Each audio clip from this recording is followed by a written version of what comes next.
자, 오늘은 2장 30년간 군사 비밀로 여겨진 학문인 화법 기하에 대해서 설명하도록 하겠습니다. 이게 지하철 이제 배선도를 이게 몇 층으로 되어 있잖아요. 이 몇 층으로 되어 있는 걸 이런 식으로 이제 표시를 이제 그 그림을 그려서 사람들이 잘 이렇게 이해를 시키는 것이죠. 이게 지하철 공사 현장의 이제 안내판으로 이런 식으로 이제 어디로 기차가 지나가고 어디에 생활 공간이 있고 어디에 뭐 마켓 공간이 있고 그 다음 위에 도로가 있고 또 노선은 어떻게 됐고 이런 그 지도들 이런 것들 이게 이제 투영도의 화법 기하학이 이제 이런 걸 그리는 그런 기하학 화법 기하학 그게 도대체 어떻게 어떤 히스토리를 가지고 있는지에 대해서 얘기를 합시다. 시작은 수학은 전쟁의 필수 조건이라는 제목으로 시작했어요. 저 사회수학 책에서. 자. 고대 그리스는 이집트로부터 개발된 측량 기술을 기초하여 이제 기하학이라는 학문을 만들어냈고 로마는 이것을 더 계승할 것이 없어지자 실용적인 측량술, 설계술 쪽으로만 발전을 시켰는데 근대 프랑스에 와서 이것이 새로운 세 가지 기하학으로 재탄생하게 됐다는 내용을 이제 다루게 되겠습니다. 먼저 전쟁에 참가한 수학자, 근대 프랑스의 이 화려한 문화와 이 수학과 어떤 관계가 있는가? 수학의 진보와 완성은 국가 번영을 좌우한다라고 나폴레옹이 얘기를 한 바 있어요. 이 서로마 제국을 이은 프랑크 왕국이 이제 샤를 대제가 그 큰 공화국을 완성했고 그 아들이 루이 경건왕이라고 불리는데 이 사람이 죽고 난 다음에 세 아들이 서프랑크 왕국 또 중부 프랑크와 동프랑크 왕국으로 분리가 됩니다.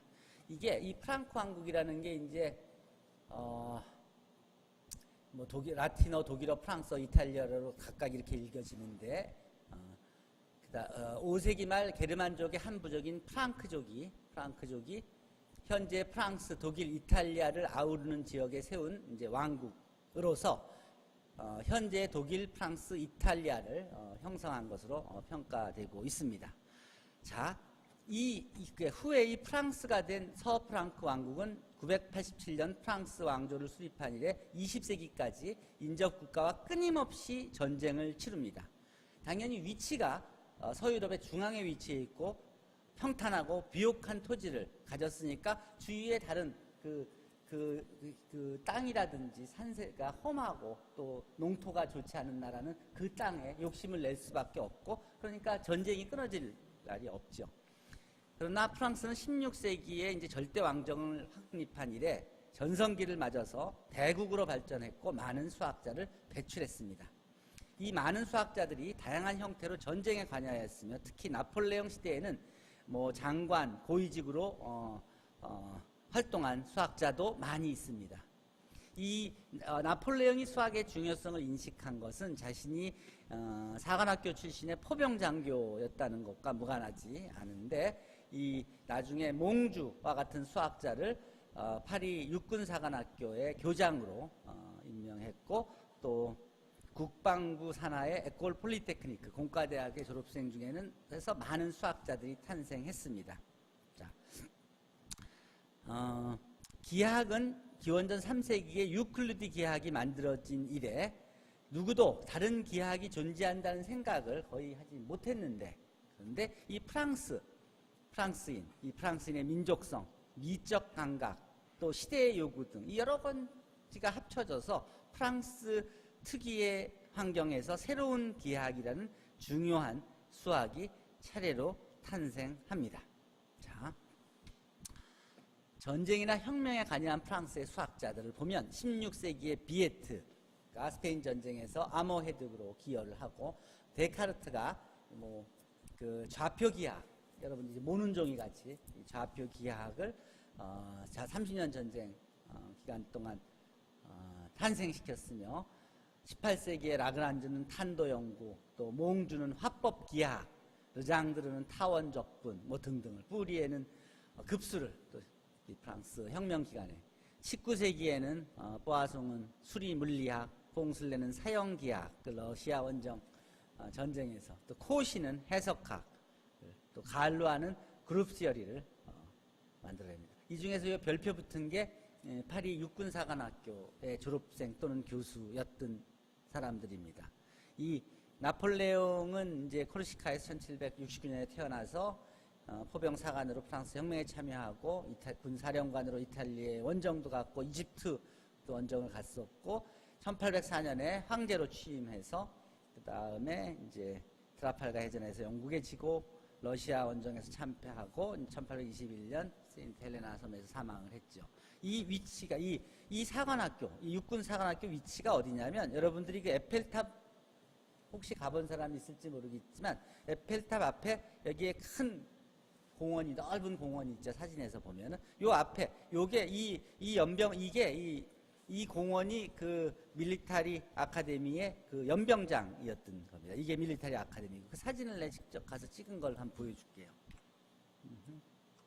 여기서 보시면 이 연병장이 그 밀리타리 아카데미의 그 이게 이 공원이 그 연병장이었고 이 사진을 보면은 아마 이렇게 보면 이게 이 근처의 모습이에요. 여기 그 사관학교가 바로 이 근처에 있단 소리예요. 자, 보기.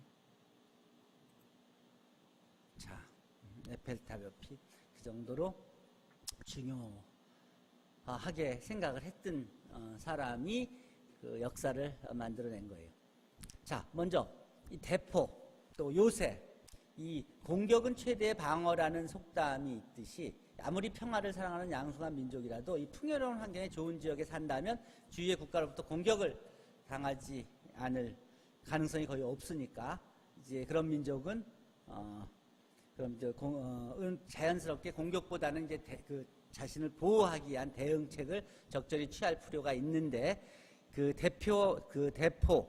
이 대포가 발전되면서 이 대포 공격에 대한 방어 전략, 이 요새 구축으로 이루어지고 그리고 제1차 세계대전에 대포 공격을 잘 막아낸 독일의 지그프리트 방어선과 이를 참고해서 2차 세계대전 중에 프랑스가 만든 마지노선은 이제 방어 목표의 성벽으로 유명합니다. 자, 여기서 보면 공격이 창이라 그러면 방어는 방패고 포탄으로 할 땐 요새가 필요했고 미사일이 있으면 이걸 그 날라오는 미사일을 격추시킬 수 있는 스커드 미사일이 필요하고 이제 수소폭탄이 되면 그거를 방어할 수 있는 것은 같이 죽지 않으려면 이제 정치적으로 해결을 해서 보는 식의 방어 전략이 이제 필요하게 된 것이죠. 여기서 얘기한 건 마지노 장벽은 실제로 그 전쟁에서 그 마지노 장벽을 공격하지 않고 이 우회 우회 길을 사용해서 공격했기 때문에 실제로는 그 성능을 발휘하지 못했죠. 어쨌든 이게 이제 이 모순이란 말이 이게 이제 어떤 방패도 뚫는 창이고 또 어떤 창도 못 뚫는 방패인데 이를 이제 사라고 하니까 그러면 이제 대기파는 창으로 대기파는 방패를 찌르면 이제 어떻게 되냐. 그래서 모순 컨트라딕션이 이제 여기서 원이 되지요. 이 대포의 역사는 이제 7세기경에 중국에서 만든 화약이 이제 아라비아를 경유해서 서유럽에 소개되면서 그러면서 화약의 힘으로 화살을 발사하고 이제 그런 것으로서 원나라는 몽골은 이제 일본을 습격했고 그 다음에 16세기에는 포신을 옮기는 바퀴가 붙고 그 대포를 끌고 다니고 포신을 상하로 이제 움직이면서 그 타격을 조정할 수 있게 되고 17세기에 이제 박격포가 탄생하고 이 대구경포 거기 탄환이 이제 철 구리로 바뀌게 되죠. 이 대구경포라고 할 때 구포라는 것은 구경에 비하여 포신이 짧고 박사각이 큰 예를 들어 박격포 같은 그런 의미를 가지고 있는 겁니다. 그 다음에 18세기, 19세기 초에 이 발리스틱스 탄도학이 이제 발전하면서 이 대포의 종이나 화약의 연구가 급격하게 빠르게 진행되고 19세기 말까지는 포신에 나선형 홀을 넣어서 탄환이 정확히 목표하는 지점에 꽂히도록 하는 기술이 발견되고 또 탄환의 이제 앞이 전에는 둥그런 폭탄이 가서 펑 떨어지면서 화약이 터지는 거에서 뾰족한 총알이 가서 타격을 주는 식으로 바뀌었고 20세기 전반에는 이제 모든 부품을 총동제가 아니라 이제 강철로 만든 대포와 소총이 나오고 대포를 싣고 다니는 기구, 이게 탱크죠. 탱크가 나와서 우리 6.25 전쟁 때 한국에 우리 남한에 큰 피해를 주게 되죠. 이런 변화가 있었죠. 지금 20세기 후반에는 대포가 미사일과 컴퓨터에 의해 진화되는 시기고 지금 21세기에도 지금 북한의 미사일이 이렇게 북한에서 쏘면 이제 미국 본토까지 날아가는 그런 이제 미사일 때문에 지금 우리가 외교전을 펴고 있죠. 자, 이런 과정에서 투영도라는 기하학은 어떻게 탄생됐는가? 3차원 입체를 2차원 평면에 이제 정확하게 나타내자는 그런 동기로 이 동굴의 회화나 암벽 회화, 또 좀 더 나아가 페루 남해안 나스카 계곡의 유산에서 보듯이 인간은 입체물을 평면 위에서 그려 왔는데 이 어렵지 않게 3차원을 2차원에 이제 표현할 수 있는 방법들이 있지만 정확하게 표현하기 위해서는 이 대충 그려서는 되지 않지요. 그 예로 1372년 중국의 만리산성 서쪽 끝에 세워진 성벽 요새인 가욕관에 관한 전설에 따르면 이 설계자에게 그 관리자가 실제 필요한 벽돌의 개수를 예측해서 보고하라고 지시를 했고 설계자가 예량 수량을 보고했는데 이 담당 관리자가 좀 이렇게 그 대충 소리를 보면서 벽돌 수량이 좀 모자라지 않겠냐고 얘기하자 설계자가 자기가 원래 예측했던 설계에 한 개의 벽돌을 추가해서 이거면 충분하다고 얘기를 했다고 할 정도로 이 중국의 고대 설계 기술의 정확도에 대한 자신감을 가지고 있었다는 얘기입니다. 이 정도로 엄밀한 그런 설계가 이미 만리장성을 쌓을 때도 있었다는 소리예요. 서양에서 고대 로마의 설계술도 대단해서 로마의 도로망 또 수도교, 물을 끌어들이는 수도교, 송수관, 뭐 경기장과 또 원형 콜로시움, 또 대목욕탕, 이 건축술도 대단한 수준이죠. 이러한 설계술은 대단히 복잡하고 계산도 힘들었을 텐데 이것을 작도법으로 하는 것이 이제 프랑스의 몽주였어요. 몽주, 아까 언급한 이 도시계획의 아이디어를 담은 구체적인 지도를 그렸고, 그리고 나중에 이제 그 군사학교의 교사가 되었고 교장도 했죠. 이때까지는 입체를 평면으로 나타내는 방법에 대해서는 견치도, 전개도, 단면도 등이 있었으나 그가 만들어낸 화법기하학은 사형법의 기법을 이용하여 입체를 세 방향으로부터 정사향으로 표현하는 방법으로 이전보다 확실하게 쉬우면서도 정확한 방법이었습니다. 이 아이디어는 다른 나라에 누설되는 걸 막기 위해서 30여 년간 긴 군사기밀로 보관돼 있었습니다. 기하의 발전 과정을 보면 이 논밭을 측량하면서 이제 초등 기하가 나오고 그다음 유클리드 기하를 거쳐서 이 르네상스 시대에 뭐 다빈치가 그림을 그리는 투시법 회화에서도 또 대항해에서의 구면기하, 우리 지구 구면기하, 지구 해양 항해에 필요한 또 대수기하, 좌표기하, 원근법, 앞핀기하, 화법기하, 투영도가 여기 나오죠. 몽주가 18세기. 그 다음에 이제 사형기하, 뭐 위상수학 이렇게 나오면서 이제 그 리만 계약이나 로바체프 계약가 한 그 비유클리드 계약이 19세기에 나오게 되지요. 그 다음에 그런 그 기하학적인 지식이 지금 컴퓨터 그래픽이나 또 프랙탈이나 카타스트로피 이론에 적용됩니다. 이 견치도는 이렇게 이 3차원 오브젝트를 세 개의 프로젝션을 이용해서 표현하는 방법이고, 이렇게 중심으로 보면 인면도, 평면도 이렇게 프로젝션을 이용해서 그 3D 오브젝트를 표현하는 그런 방법이죠. 이게 견치도. 자, 이 화법 기하학이 30년간 공포를 금지해 왔고, 몽주는 후에 이제 에코폴리틱 교장으로 취임할 때 자기가 연구해서 사용했던 이 화법 기하학에 대한 내용을 이제 발표를 했다고 합니다. 자, 작도로 도형을 그려내는 수수께끼 기법. 근대 프랑스에는 두 명의 기하학자가 아주 다른 방법으로 새로운 기하학을 창안했는데 16세기의 데카르트는 좌표 아이디어를 이용하여 이제 그 대수적인 처리를 했고 좌표계를 만들어냈고, 이건 기하적인 오브젝트를 대수적으로 표현하는 그런 방법을 접근한 거고, 18세기의 몽주는 이 대수를 기하로 복잡한 계산에 근거한 설계수를 간단 명료한 작도법으로 처리했다는 의미입니다. 즉 대수하고 기하가 완전히 다른 분야가 아니라 서로 상호 연계된 한쪽의 연구를 다른 쪽 분야의 결과에 바로 적용해서 쓸 수 있는 그런 서로 관계가 설정된 거죠. 오랜 기간에 동양은 대수, 서양은 기하라는 그 문화적 색깔이 존재했었는데, 이 아라비아에서 수학적 융합 이래 차차 그 벽이 없어지고 대수와 기하를 이제 동시에 사용하게 된 것입니다. 이 시기에 거쳐서. 그래서 이 화법기하학은 뭐 조선, 건축에서부터 작게는 나사못의 설계까지 널리 이용되게 된 것입니다. 이 타원을 예를 들어 보면, 이 타원, 이 코닉 섹션, 이게 어떻게 절단을 어떻게 하느냐에 따라서 우리가 코닉 섹션의 엘립스 또는 파라볼릭들이 나오게 되죠. 아래 위 굵기가 다른 원뿔에서는 잘린 자리가 계란형이라고 생각하는 사람들이 많지만, 역시 엘립틱 타원이지 계란 모양이 아니라는 것을 실제로 확인할 수 있고, 그리고 이렇게 이런 코닉 섹션을 평면도로 보면은 이렇게 원으로 보이죠. 근데 이렇게 폴리토프 이런 모양은 잘린 모양으로 보면은 이렇게 삼각형 위에 안에 삼각형이 있는 이런 모양으로 보여되게 되고, 또 뭐 인면도로 보여지면 또 이런 식으로. 그러니까 다양하게 지금 이제 우리가 3D 오브젝트를 표현하는 방법을 찾게 된 거죠.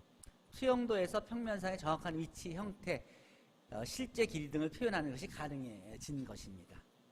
수평으로부터 올려다본 각도를 안각, 또 내려다본 각도를 부각이라고도 하는데, 이런 거 또 여러분들 풍경도나 지도를 조감도, bird's eye view, 그러니까 조감도도 여러분들이 들어봤을 거고, 또 충감도, worm's view, 이게 잠자리의 눈으로 이렇게 본 그런 뷰, worm's view, 경감도, 고래의 눈으로 본 그런 이런 것들이 이제 여러 가지 다양한 그런 그림들이 생각되어져 왔죠. 자, 그러고 이제 또 고대 로마 시대의 설계수를 하나 소개하면, 모든 길은 로마로 통한다 하듯이 고대 로마 도로의 종착점을 표시하는 표적이 바로 여기에 있는데, 아피아 가도의 종착점을 표시하는 브린디시시의 표식인데, 이게 이제 그 당시에 이걸 설계하던 작업하던 그런 상상도고, 이제 어쨌든 이탈리아, 프랑스, 영국, 터키 등 각지의 고대 로마인이 건설한 수도교, 송수관, 또 경기장, 원형극장, 또 야외 목욕탕 등 이런 것이 이 로마 시대의 설계술, 건설 능력이 얼만큼 놀라운지를 보여주고 있습니다. 이 아피아 가도는 고대 로마의 가장 중요한 도로로 길이 50km, 너비가 8m인 로마로부터 브린디시까지 2240년경에 연장되었고, 도로는 돌로 포장됐으며 지금도 사용되고 있는 도로죠. 이게 이 수도교의 모습입니다. 수도교. 여러분, 이 수도교를 짓기 위해서 지금 말하는 수준기, 수평기, 이게 그 목수들이 갖고 다니는 나무 할 때 수준기, 여기 물방울이 있고 하는 이 수준기를 이용해서 이렇게 높이를 아주 완만하게 조정해서 각도를 줘서 물이 흐르게 하죠. 자, 이걸 이용해서 지은 게 이게 그 남프랑스에 있는 뽕 듀가르, 이게 그 수도교입니다. 이 위에가 물이 지나가는 거예요. 물을 아주 완만하게. 그래서 그렇지 않으면 각도가 있으면 금방 바닥으로 떨어지니까 그걸 다시 끌어올릴 수 있는 그 전력이 없잖아. 모터가 없잖아요. 그러니까 높은 데 있는 물을 멀리까지 끌어가려면 각도를 정말로 아주 신경 써서 해야 되죠. 그렇게 만든 다리들이에요. 큰 다리예요. 이런 걸 하면서 아까 같은 수증기 같은 게 발전된 것이죠. 이런 그 고대 시대의 이제 건축, 기하학이, 유클리드 기하학이 로마 시대까지는 이런 실용적인 그런 발전을 이루다가 프랑스 17세기, 18세기에 와서 그야말로 순수한 수학적인 그런 개념으로 발전하는 새로운 기하학들이 나오게 하는데, 몽주가 큰 기여를 했고, 이런 것이 프랑스가 세계 역사에 한 획을 그으면서 대국으로 성장하는 그런 계기가 마련하기도 했다는 겁니다. 자, 오늘은 여기까지 하고, 다음 시간에는 도시가 발전하면서 생긴 이 확률론, 통계, 확률, 대해서 얘기하도록 하죠. 이 확률론은 프랑스에서 생긴 학문으로 실제 발전은 어디서 했어요? 러시아. 러시아가 이 전까지는 학문이 수학적인 그라운드가 전혀 없는 나라였어요. 프랑스의 유학온 러시아 젊은이 2명이 이 확률에 대한 개념을 공부하고 가져가서 실제로 러시아에서 꽃을 피우면서 러시아가 19세기, 20세기 초에 세계 최강국의 하나로 자리잡게 하는, 특히 수학 분야에 있어서는 세계 최대 강국의 하나가 자리잡게 하는 뿌리가 여기서 시작된 거예요. 프랑스에서 가져간 이 작은 지식이 유명한 수학자들을 러시아가 배출하게 하는. 어쨌든 확률론, 도시국가의 번영과 그 부산물인 확률론에 대해서 설명하도록 하죠. 그리고 실제로 이런 게 또 왜 필요했냐면, 이게 이제 그 이탈리아가 이제 배를 갖고 무역을 하려고 그러면, 또 유럽에 있는 다른 국가들이 항해를 하려고 하면, 그러면 큰 돈이 필요하고 투자를 받아야 되는데, 그게 실패할 수도 있고 성공할 수도 있는데, 그러면서도 그 시큐리티를 담보하려면, 그럼 성공 가능성에 대한 그런 가능성, 그걸 계산할 수가 있어야 됐겠죠. 확률에 대한 발전이 거기에 그런 그 모티베이션이 있었습니다. 자, 질문 있습니까?